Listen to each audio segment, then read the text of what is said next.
মার্কিন শুল্ক যেটি সেটি তো শুধু বাংলাদেশের জন্য না, তবে সব থেকে কম শুল্ক আরোপ করেছে যারা যে সমস্ত দেশের উপর রেসিপ্রোকাল টেরিফ, যেটা টেরিফ, সেই কম টেরিফ ধার্যকৃত দেশের মধ্যে বাংলাদেশ একটা।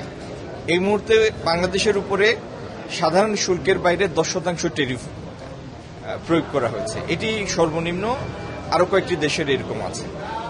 আর ভারতের যে ব্যবসায়ী নেতৃবৃন্দ এখানে এসেছেন, তারা বাংলাদেশে বিনিয়োগের ব্যাপারে আগ্রহী। তাদের মধ্যে কেউ কেউ ইতিমধ্যে বাংলাদেশে বিনিয়োগ করেছেন। তো তারা চান আমাদের যে ল্যান্ড বর্ডার সেগুলি পুরোপুরি আবার ফাংশনাল হোক। তারপরে এইগুলি বন্ধ হওয়ার কারণে তাদের কাঁচামালের মূল্য বেড়ে যায়, সেটি তারা জানিয়েছেন। এবং তারা দুটো প্রস্তাব করেছেন। বাংলাদেশের ব্যবসায়ীদের সাথে তারা ইনফ্রাস্ট্রাকচারের বিনিয়োগের জন্য একটা টাস্ক ফোর্স করতে চান এবং ডিজিটাল ইনফ্রাস্ট্রাকচার তৈরির জন্য আমাদের ব্যবসায়ীদের সাথে একটা টাস্ক ফোর্স করতে চান। সেটি তারা আমাদের এফপিসিসি এর নেতৃবৃন্দের কাছে উপস্থাপন করেছেন এবং আমিও সেটিকে সাধুবাদ জানিয়েছি। এটি হচ্ছে তাদের প্রস্তাব। আর আমেরিকান বাণিজ্য প্রতিনিধি দল, তারাও এই দেশে বিনিয়োগ করতে চান এবং বিনিয়োগের সহায়ক পরিবেশ তৈরির জন্য তাদের কিছু প্রস্তাবনা পরামর্শ ছিল, সেগুলি আমরা বিবেচনায় নিয়েছি। আমাদের দেশে বাণিজ্য ঘাটতি এই মুহূর্তে $27 বিলিয়ন উপরে।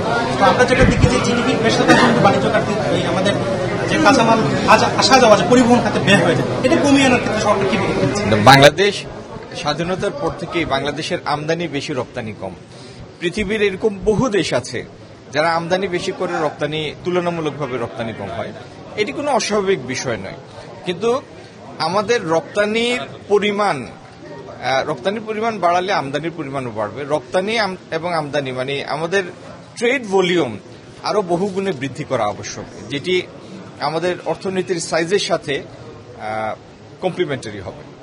যেমন ভিয়েতনাম, তার আমদানি রপ্তানি মিলে এখন প্রায় 800 বিলিয়ন, সেখানে বাংলাদেশ আছে 100 বিলিয়নে। তো সেটি আমাদের জিডিপির সাইজের সাথে ঠিক কমপ্লিমেন্ট করে না।